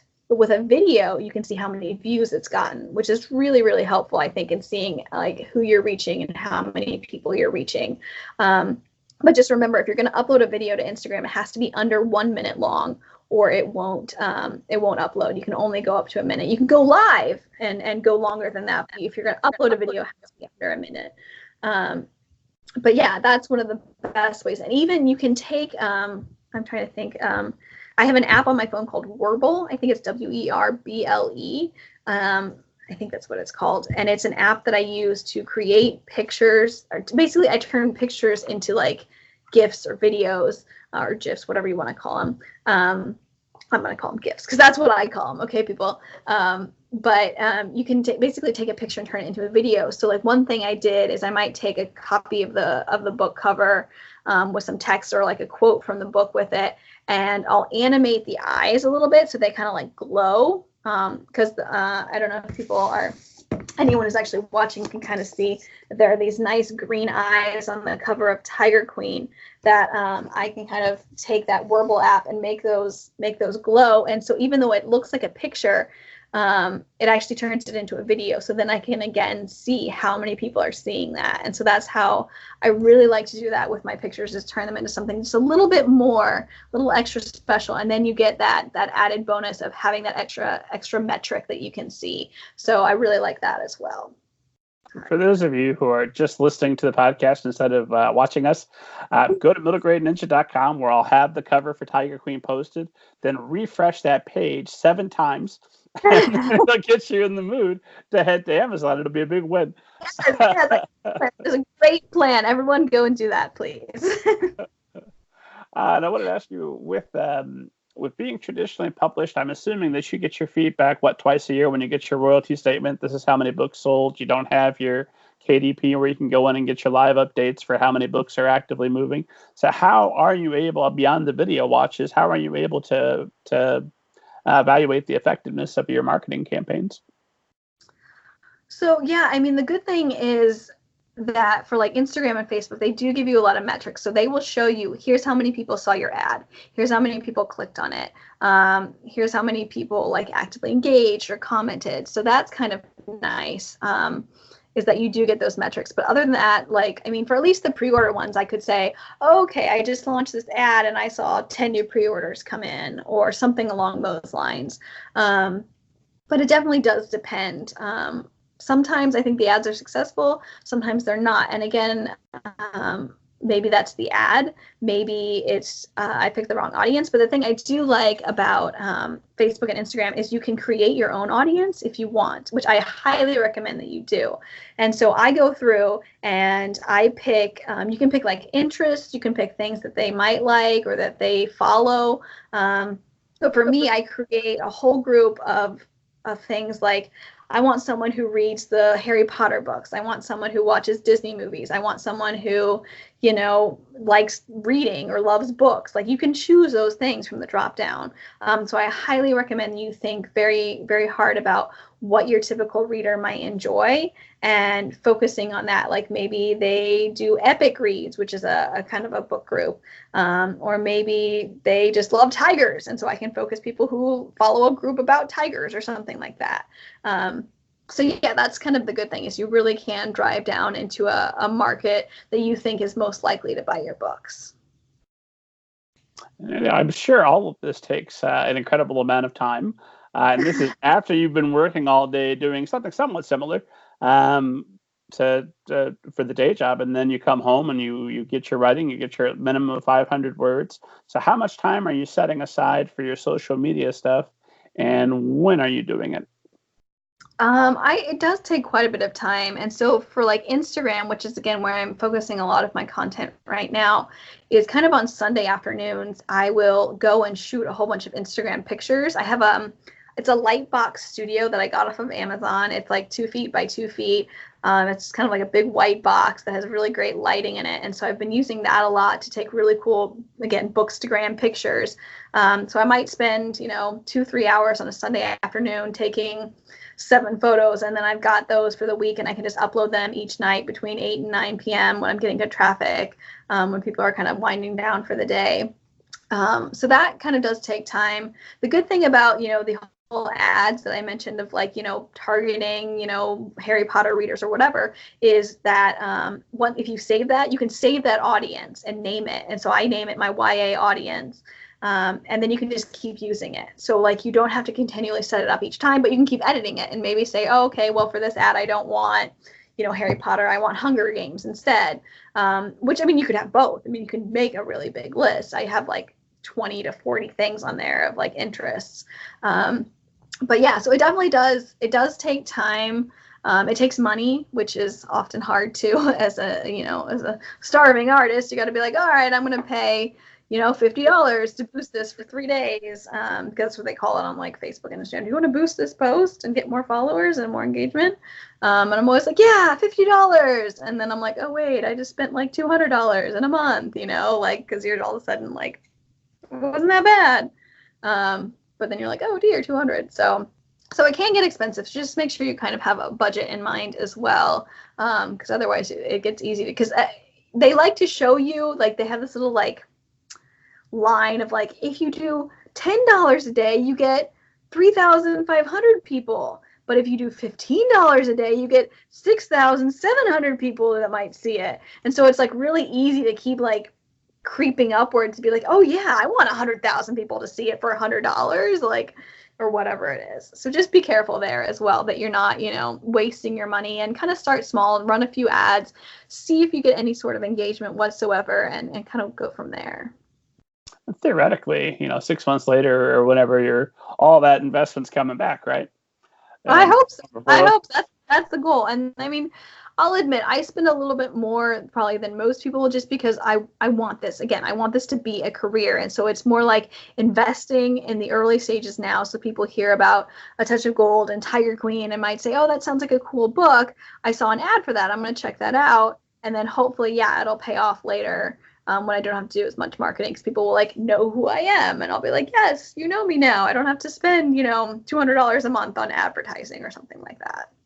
Well, now that you've been on the Middle Grade Ninja podcast, my God, who won't know you? You'll never be able to walk down the street again without somebody accosting you. So you're Annie Sullivan, author of Tiger Queen. I refreshed middlegradeninja.com 7 times, and then I bought your book, so I absolutely know who you are. I like this plan. I'm fine with this plan. This is a good plan. But don't they say that I think that the average is that it takes an author 5 books or 5 years to really develop a career to where they could be making enough in royalties, hopefully, to make a significant difference? Oh yeah. I actually, my parents ran into John Green, who I've met a couple times, the author of The Fault in Our Stars, and they were telling him, oh, our daughter has been going to Book Expo and BookCon and ALA, which are all these kind of industry book events. And he's like, oh yeah, I did that circuit for like 13 years. And my parents were like, 13 years? That's like so long. So I'm like, oh man, I'm only like in year 2. I've only got, like 11 more years to go to like make it to John Green level. So that's my joke, is I'm always like, all right, just 11 years to go. That's, pretty much guaranteed, though. Everybody who puts in that time, it's John Green's success. Here it comes. Yep, guaranteed. You're the next John Green. You're the next John Green. Everyone wants to be the next John Green. I'm forever just missing John Green, because he does occasional local events here, and I'm like, I should go to that, but I can't because I have to do this other thing over here, or I'll get to an event and they'll say, yeah, no, John Green was here. I'm like, really? Oh, he left. I'm like, one day. For like 2 years, he and I would like just miss each other. We would each go to like a different event. Like I'll be like, oh, I'm gonna go to this one, and he would go to that one. It was just, and then I finally got to meet him a couple times, and so I'm like, all right. Wait, he's a nice fella and all that. Oh yes, so charming nice. In real life. Yes. And so actually, I can tell you this short story again, because it goes back to publicity. If on the off chance you get to meet an author. So I was actually set up to have drinks with John Green, and I thought long and hard about what could I do to maybe get him to help me a little bit without overstepping, because again, he's John Green. He's hugely famous. He's super busy. He's very kind to meet with me. And so all I did was I bought copies of every single book that he had written, except for maybe one that he wrote with someone else. And so I brought them to this meeting. I had him sign them, and then I took a picture of them. And all I did was say, hey, John, because clearly we're on a first name basis now. I was like, hey, John, I'm going to do a giveaway of these books that you just signed. Would you just retweet it for me on Twitter? That's all I'm asking. And so I wasn't asking him to read my book. I wasn't asking him to blurb my book. I wasn't asking him to do anything that was against his brand. All I wanted him to do was to say, hey, I'm doing a giveaway on Twitter. Will you just retweet it? And so all people had to do to enter was, follow me and retweet the tweet. And I got 1,000 followers, in like 2 days just from him retweeting that tweet of my books, of his books just being given away. So really, if you get that opportunity, think very, highly, very kindly, like what can you do to, make the most of that opportunity while still, so I was supporting him. I bought all his books, but just asking one small thing, can you just retweet one thing for me? So. Look at you, hustler. That's great. I know. But hey, he was kind enough to do. He was so, so, so kind to me. So yes, definitely really, really appreciate everything John Green has done for me. I always send him a copy of my books because I'm just like, you're so nice to me. I don't think he reads them, which is totally fine because again, he's John Green and he's so busy. But I'm just like, I'm just going to keep sending you books because you were so kind to me. So I like sign a book and I'm like, here you go. Thank you. Oh, I'm sure the butler brings it in and shall I add this to the pile, sir? Yes. You mean the butler that I'm going to have in 11 years from now? Yes. The very one. You'll be hosting a podcast with Hank Green. It's going to be fantastic. Yes, it could be. Well, they're like the vlog brothers. I don't know what we would be. We would be like the shark friends. We'll be the shark friends. That's amazing. It always goes back to sharks. You would want to miss that. Oh my! So what haven't we covered publicity-wise? I feel like we everybody listening just got a master class in publicity. They're caught up. If you can't do it now, you just don't want it. Yeah. Just keep going, guys. You can do it. I promise you can. But you're on it. You're not doing anything halfway. You're every Sunday. You're preparing your Instagram. You're writing every day. You're living, breathing. When do you read? What are your reading habits? They're practically non-existent, which is the hardest part. I mean, I want to read so badly, but again, it's just finding the time because it's almost like I'm so exhausted from working all day and then writing, late into the night that it's kind of like I don't want to pick up a book at like 11 p.m. and start reading. I just want to go to sleep. But I mean, I do if it's like an author that I love like Stephanie Garber, Mary Pearson, Marissa Meyer, Meg Cabot, like those are some of my favorites. So yeah, if one of them has a book coming out, I am in, like I will make time. But I feel like the most of the stuff I get to read is stuff that people ask me to blurb. So when you see those little like authors like saying nice things about people on a book, on like the back of a book or inside of a book, like this was a nonstop, like, heart pounding action book. I loved it. That's a terrible blurb. I'm sorry. I would never say that for anyone, but like, you get the idea. Like that's what people have to ask other authors to do that for them. So I've been getting asked a couple times to blurb things. So I feel like I get to read like books that haven't come out yet, which is fun, but then I can't be like, oh, everyone needs to go read this right now because it doesn't come out for like 6 months. So that's kind of sad, but hang on to that excitement. 6 months later, remember how you felt. Right? Yeah, no. Yeah, but then I have to remember that it like came out. Like it already feels like, I mean, Tiger Queen comes out on September 10th. But I already feel like it's already pretty much out in the world because I've had copies for a while and people and Barnes & Noble has been shipping for a little bit here. So some people have copies. So it's kind of like, oh, it's already out there. It feels like it's out there. So, it's crazy. So as we're talking to you right ahead of a launch, other than getting the party ready that everyone's coming to now, because I want to have the tiger cake. It's going to be great. When did you start preparing for the launch? And at what point will you back off on marketing for Tiger Queen and switch over to Curse of Gold? I mean, I think I've been preparing for this launch for months now. I mean, even the launch party itself, it feels like I'm planning a wedding because so my launch for A Touch of Gold had about 400 people there. It was pretty big. And so I have to like get people to like cut the cake and greet people and pass out like tickets for the drawing for all the raffle prizes that we've gotten. And I have to people help set up, all these different tables and things at the event. So for that part of it, I've been preparing for just like months and months. Trying to think about what to do, how to honor my teacher, all that good stuff. But even just launching the book itself, like I have to plan out, like, again, what videos am I going to release, leading up to things. And if you go to my Instagram, you will see a whole bunch of videos that I've done, either book trailers or unboxing videos where you get to open up your box of your author copies when they arrive and share those with the world, which always goes over really well. different things like that I've kind of just been doing, thinking up, the publicity plan and the marketing plan and all that kind of stuff. Although I do have to say, on the actual day that my book comes out on September 10th, you're all going to laugh at me. I'm actually going to a Backstreet Boys concert that night. I was like, all right, they're going to be in Indianapolis, you guys. I have to go, okay? Well, if you want it that way, I suppose that's fine. I do want it that way. Fair enough. Well, my God, you've earned a rest. It sounds like your schedule is exhausting me just hearing about it. I'm starting to think, do I want to work Annie Sullivan's grueling schedule or just spend like 30 minutes in the shark cage? Yeah. Send me back to the shark cage at this point. I am ready for a break. And then, so then how long after, because you take a night, you see the Backstreet Boys, you celebrate, hooray for me, I did a thing. This is a good day. How long after the launch do you continue marketing, aside from forever mentioning it everywhere you go?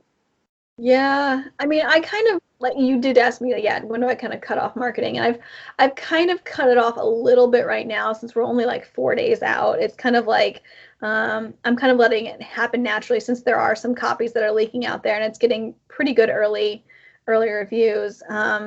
So I'm just kind of letting that speak for itself and kind of laying off of it for a little while. I'll still like post pictures and things on Instagram and stuff like that, just every once in a while as a reminder of like, oh, like 3 days to go, like whatever it might be, something along those lines. One thing I like to do is, if I remember to do it, I did it with A Touch of Gold, is I will take the books and build them into the number 3 and like do a countdown of like 3, 2, 1, like on how many days are left to go until it releases.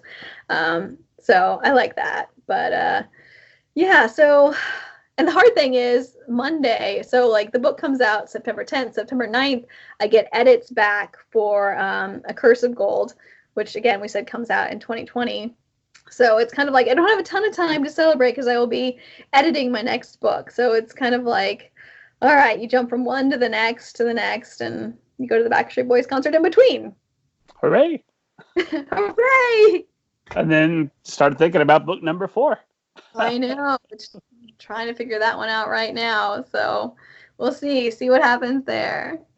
So this, again, sounds exhausting just hearing about it. And obviously, you're the kind of motivated self-starter that anything you put your mind to, you're going to go all in and be about it. So why young adult novels? What keeps you writing? What is it that drives you and motivates you at this point?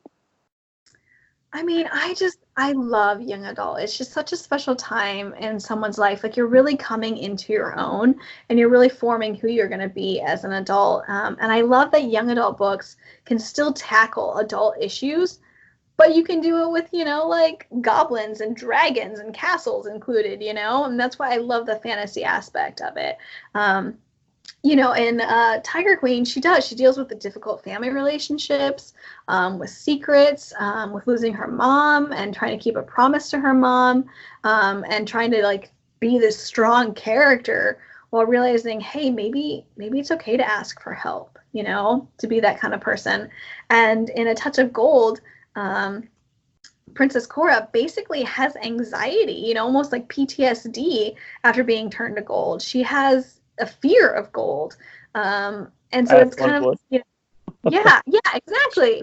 And so it's kind of like dealing with this anxiety in a fantasy world. And it's never called anxiety. It's never given a name because it is fantasy and they don't have, anxiety diagnosis in fantasy land. But, it does deal with that in a little bit of a way to say like, hey, okay, you can have these issues in YA that really affects your life and you can learn how to deal with them. And maybe fight your own demons that you have in your own life.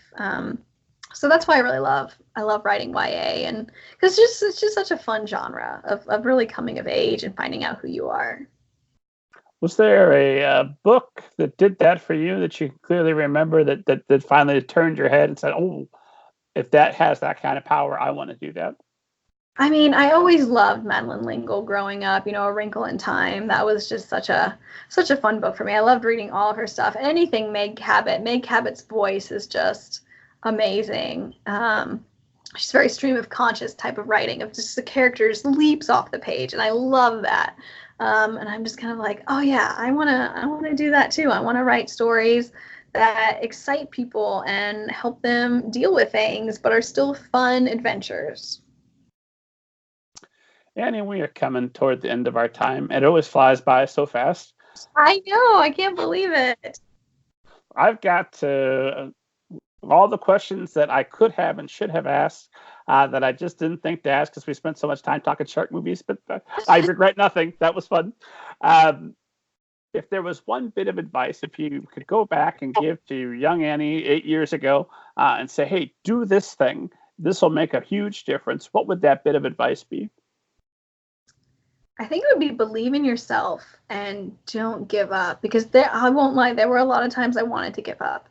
You know, looking for an agent is not easy. Getting published is not easy. It's depressing. It's a dark time because you're constantly be told, no, you're not good enough. You know, you get these emails like, thanks for submitting, but no, you know? And you're constantly wondering, am I good enough? Am I going to make this? Is this going to happen? Like I said, it can take years. I mean, I know someone who took them 10 books to get an agent. So it's definitely something that you really have to work at. So I would just say, don't give up. If you want this, don't stop with one book. Write 2, write 3, write 4, however many it takes to really reach whatever your goal is. Either if that's self-publishing, do that. If it's traditional publishing, then keep going. Find that agent. You know, it takes the right agent at the right time. So really look into, you know, what agent would be good for you. Find kind of like your cousin book, like a book that they represent that's similar to what you write. It's not the exact same because then they already have that book, but, you know, something that's really similar. And that's kind of the advice I would give, is just keep going and don't give up, because it can happen. I don't think we're going to get a better answer than that. That's beautiful. You nailed it. That's great. Andy, remind esteemed audience where they can find you, stalk you, learn more about giveaways and all kinds of great stuff that you're doing online. Yeah, you can find me on Twitter and Instagram at ANNSULLIVA. It's kind of like Anne Saliva. It's, left over from a long time ago. So yes, you can find me at that handle. You can find me on Facebook. Just Google or just search, author Annie Sullivan. You can find me on my blog, AnnieSullivanAuthor.com. I love talking with people. I love interacting with people. If you have publicity questions, if you have book questions, if you want a signed book plate, let me know. I'm happy to send you one. So just come find me. I love talking with people. And as ever, esteemed audience, you can find out more about me and what's going on with the show at middlegradeninja.com. Don't forget to download your free ebook of Banneker Bones and the Giant Robot Bees. Those of you young adult fans, you can spend $4.99 and get the ebook of All Together Now. It's going to be fantastic. And make sure you find your way for our next episode with author John Claude Bemis. And some other folks. I don't know, head to middlegradeninja.com. It'll tell you all the people that are coming. They're all going to be great. Annie, if you would, I'm always asking our guests to sign us off. I'm forever trying to figure out, why do we call this show Middle Grade Ninja? And the justification I've come up with is this sign-off phrase. So it's very crucial that you say this in your most ninja-like voice. That sign-off phrase is hiya and what have you. Will you sign us off? Hiya and what have you.